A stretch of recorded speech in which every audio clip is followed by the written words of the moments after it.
رب العالمين والصلاة والسلام على سيد الأنبياء والمرسلين سيدنا وسيد الثقلين مولانا ومولى الكونين إمامنا وإمام القبلتين جد الحسن والحسين أبي القاسم مصطفى اللهم صل على محمد وآل محمد اللهم صل وسلم على صاحب الدعوة النبوية وسولة الحيدرية والعصمة الفاطمة والحلم الحسنية والشجاعة الحسينية والعبادة السجادية والمعاصر الباقرية والآثار الجعفرية والعلوم الكاظمية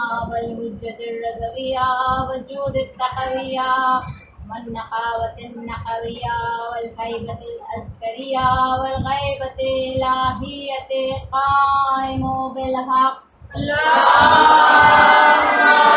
صل على محمد وآل محمد أما بعد فقد قال الله تبارك وتعالى قوله الحق وهو أصدق الصادقين بسم الله الرحمن الرحيم بقية الله خير لكم إن كنتم مؤمنين صلوات اللهم صل على محمد وآل محمد. آپ لوگوں سے گزارش ہے کہ تھوڑا تھوڑا آگے آ جائیے. اللهم صل على محمد وآل محمد. آج میں نے آپ مومنات کے سامنے سورہ ہود کی 86ویں آیت کی تلاوت کی کہ جس میں خدائے بزرگ و برتر ارشاد فرماتا ہے کہ جسے ہم نے باقی رکھا اس کا ذکر تمہارے لیے خیر ہی خیر ہے مگر شرط یہ ہے کہ اگر تم مومن. آج میرا موضوع گفتگو امام کے ظہور سے متعلق کچھ علامتیں ہیں. میں نے اس سے اپنی قبل کی مجلس میں آپ لوگوں کے سامنے امام کے ظہور کی علامتیں بتائی تھیں اور یہ بتایا تھا کہ علامتیں دو طرح کی ہوتی ہیں، مائنر سائنز اور میجر سائنز. میجر سائنز کو کہتے ہیں حتمی علامات اور اس میں 5 یا 6 علامتیں تھیں کہ جو میں نے آپ کو گنوائی.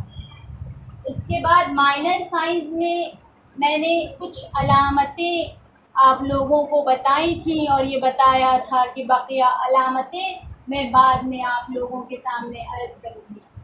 اور مائنر سائنس اور میجر سائنس کے بیچ کا فرق یہ ہے کہ مائنر سائنس وہ علامتیں ہوتی ہیں کہ جو ظہور کے پہلے ظاہر ہو جائیں. اس میں وقت نہیں معین ہوتا کہ ظہور کے کتنا پہلے ظاہر ہوں گی، 100 سال پہلے ظاہر ہوں گی، 10 سال پہلے ظاہر ہوں گی. اس میں کوئی وقت نہیں معین ہوتا. یہ ہے کہ بس ظہور کے پہلے یہ ظاہر ہو جائیں گے. اور میجر سائنس وہ علامتیں ہوتی ہیں کہ جو ظہور کے 6 مہینے پہلے ظاہر ہوں. یعنی کہ اگر اس میں سے ایک علامت بھی نظر آئی تو اس کا یہ مطلب ہے کہ اس کے 6 مہینے کے بعد امام کا ظہور ہو جائے گا. تو اس میں 5 یا 6 علامتیں میں نے آپ کو گنوائی تھی. تو مائنر سائنس کی کچھ علامتیں جو رہ گئی تھی وہ میں آپ کے سامنے بیان کرنا چاہتی ہوں. مولائے کائنات امیر المؤمنین علی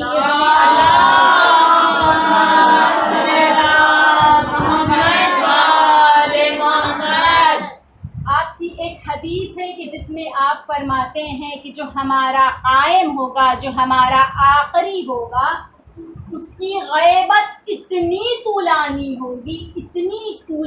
ہوگی غیبت کبریٰ کہ لوگ اسے جنگلوں میں تلاش کریں گے، صحراؤں میں تلاش کریں گے اور اسے نہیں پائیں گے. امام کی حدیث ہے کہ وہ جو آخری زمانہ ہے اس میں وہ لوگ کہ جو دین پر قائم رہیں گے اور ہماری قائم کی غیبت کا انکار نہیں کریں گے وہ قیامت کے دن ہمارے ساتھ ہیں۔ تو دیکھیے یہاں پر امام نے دو باتیں کی کہ دین پر قائم ہوں گے اور ہمارے آخری کی قائم کی غیبت کا انکار نہیں کریں گے۔ تو یہ جو آخری زمانہ ہے اس کے بارے میں حدیثوں میں یہ ملتا ہے کہ یہ زمانہ ایسا ہوگا کہ دین پر باقی رہنا بہت مشکل ہوگا، بہت سخت ہوگا دین پر باقی رہنا۔ لوگ صبح کو جب گھر سے نکلیں گے تو ایمان باقی رہے گا اور جب شام کو گھر لوٹیں گے تو ایمان رخصت ہو چکا ہوگا۔ یہ بہت سخت دور ہوگا، آخری زمانہ اتنا سخت ہوگا کہ یہ جو بات ابھی میں نے آپ کے سامنے کہی یہ حدیثوں میں موجود ہے۔ اس کے بعد آخری زمانے میں شیطان اس طریقے سے بہکائے گا۔ شیطان کو جب خدا کی بارگاہ سے نکالا گیا تو شیطان نے اللہ سے کیا کہا تھا؟ ابلیس نے اللہ سے یہ وعدہ کیا تھا کہ میں صراط مستقیم پر بیٹھوں گا، سیدھے راستے پر بیٹھوں گا۔ کہاں بیٹھوں گا؟ تو سیدھے راستے پر بیٹھوں گا۔ اس نے اللہ سے وعدہ کیا ہے کہ میں سیدھے راستے پر بیٹھوں گا اور تیرے نیک اور صالح بندوں کو بہکاؤں گا۔ شیطان نے یہ نہیں کہا تھا کہ میں اس راستے پر بیٹھوں گا کہ جو دوزخ کی طرف جاتا ہے، اس نے کہا تھا کہ میں اس راستے پر بیٹھوں گا کہ جو جنت کی طرف جاتا ہے اور تیرے نیک اور صالح بندوں کو بہکاؤں گا۔ یہاں پر ایک بات مجھے یاد آتی ہے کہ میرے پردادا علامہ عدیل اختر یہ بات ہمیشہ کہتے تھے کہ یہ جو کافر ہوتے ہیں، یہ جو ہندو ہوتے ہیں، ان لوگوں کا ایک گنگا اسنان ہوتا ہے، یہ گنگا میں جاتے ہیں اور جا کر نہاتے ہیں۔ تو کبھی آپ نے کسی ہندو کو یہ سنا صبح کے وقت جاتے ہیں، سردیوں کے موسم میں جاتے ہیں؟ کبھی کسی ہندو کو آپ نے یہ کہتے ہوئے سنا، کسی کافر کو یہ کہتے ہوئے سنا کہ بہت سردی ہے، پانی بہت ٹھنڈا رہتا ہے، ہم سے نہایا نہیں جاتا؟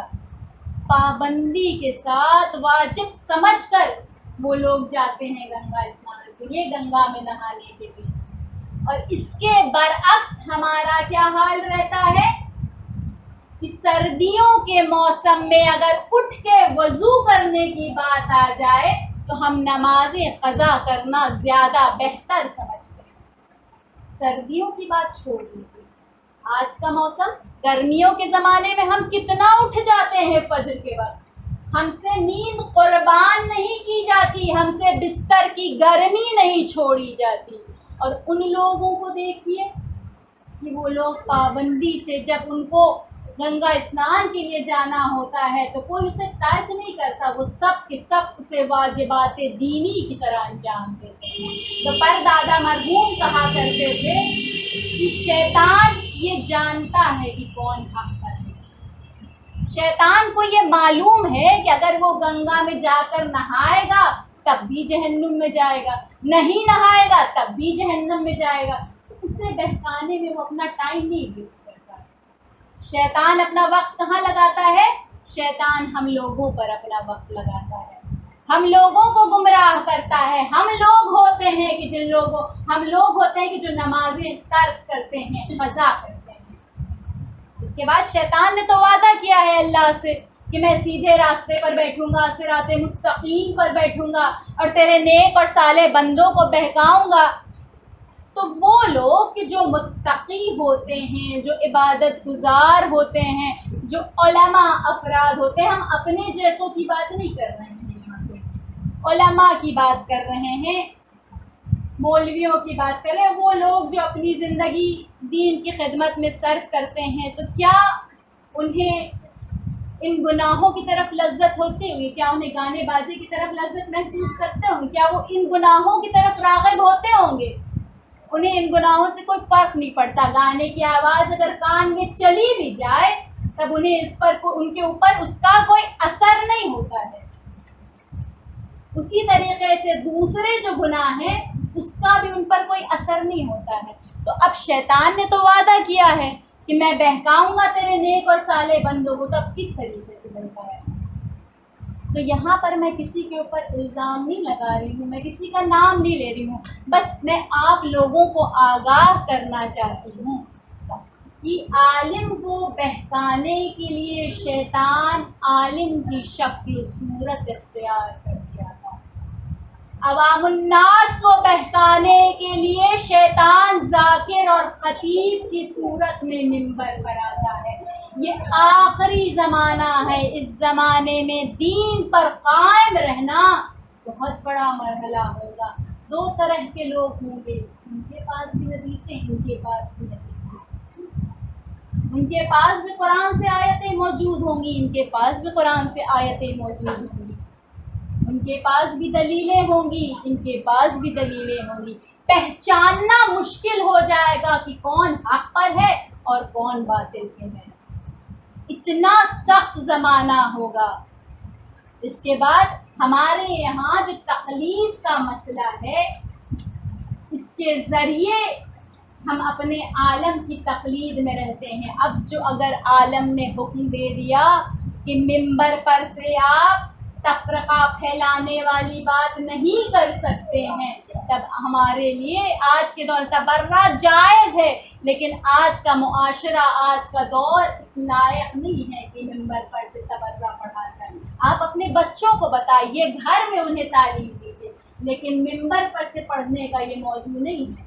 اس لیے کہ اگر ممبر پر سے پڑھا جائے اور یہ مجلسیں اگر یوٹیوب پر چلی جاتی ہیں، سوشل میڈیا پر چلی جاتی ہیں، تو کہیں نہ کہیں کسی شیعہ کے اوپر اگر ہماری وجہ سے ظلم ہوتا ہے تو ہم اس کے ذمہ دار ہیں۔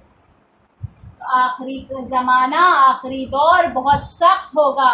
نبی کے پہلو میں بیٹھ کر قرآن کی آیتیں وحی کے انداز میں سن کر، معجزے دیکھ کر، کرامتیں دیکھ کر سلمان بنا رہنا اور ہے، اور غیبت کے زمانے میں مسلمان بنا رہنا اور ہے۔ یہ غیبت کا دور ہے۔ تو یہ تھی پہلی بات کہ امام فرماتے ہیں کہ آخری زمانے میں دین پہ قائم رہنا بہت بڑا مرحلہ ہوگا۔ اس کے بعد امام جو اگلی چیز فرماتے ہیں وہ ہے کہ وہ لوگ جو قائم کی غیبت کا انکار نہیں کریں گے۔ اس کا کیا مطلب ہے؟ کیا کچھ لوگ ایسے بھی ہوں گے کہ جو امام کی غیبت کا انکار کر دیں گے؟ جی ہاں، ایسے لوگ بھی ہوں گے۔ چھٹے امام، امام جعفر صادق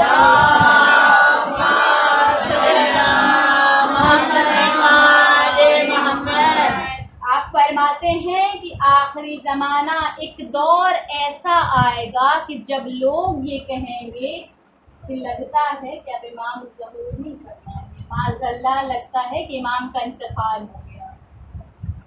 کون ہوں گے یہ لوگ؟ شیعہ افراد یہ باتیں کریں گے۔ تو اگر ہم خدا کے وحدہ لا شریک ہونے پر ایمان رکھتے ہیں، اگر ہمارا قرآن پر ایمان ہے، اگر ہمارا نبیوں پر ایمان ہے، اولیاءوں پر ایمان ہے، اور اگر ہم امام کی غیبت کا انکار کرتے ہیں، امام کا انکار کرتے ہیں، تو یہ ساری چیزیں ہمیں فائدہ نہیں پہنچانے گا اس کو۔ تو آخری زمانے کی جو میں آپ کے سامنے علامتیں بتا رہی تھی، اس میں سے ایک علامت یہ ہے کہ ممبر پر سے بندر اچھلیں گے۔ مجھے اس کی وضاحت پیش کرنے کی ضرورت نہیں، آپ یوٹیوب کھولیے، بہت سے ذاکرین ایسے ہیں کہ جو ممبر پر سے بندر کے مانند اچھلتے ہیں۔ بیویوں، یہ ممبر رسول ہے، اس کا ادب ہے، اس کا احترام ہے، اس پر بیٹھنے کے آداب ہیں، اس پر گفتگو کرنے کے آداب ہیں۔ اس پر سے اگر کوئی بات بیان کی جاتی ہے تو قیامت کے دن روز محشر ہم خدا کے سامنے اس کے لیے جواب دیں ہوں گے۔ تو اس ممبر کا احترام ہے، اس کی عزت کیجیے۔ آخری زمانہ ایسا ہوگا کہ ممبر پر سے لوگ ذاکر بندر کی مانند اچھلتے ہوئے نظر آئیں گے۔ اور مولا سے پوچھا گیا، مولا مسجد، مولا کائنات امیر المؤمنین علیہ السلام مسجد میں بیٹھے ہیں اور کہتے ہیں سلونی سلونی قبل ان تفقدونی،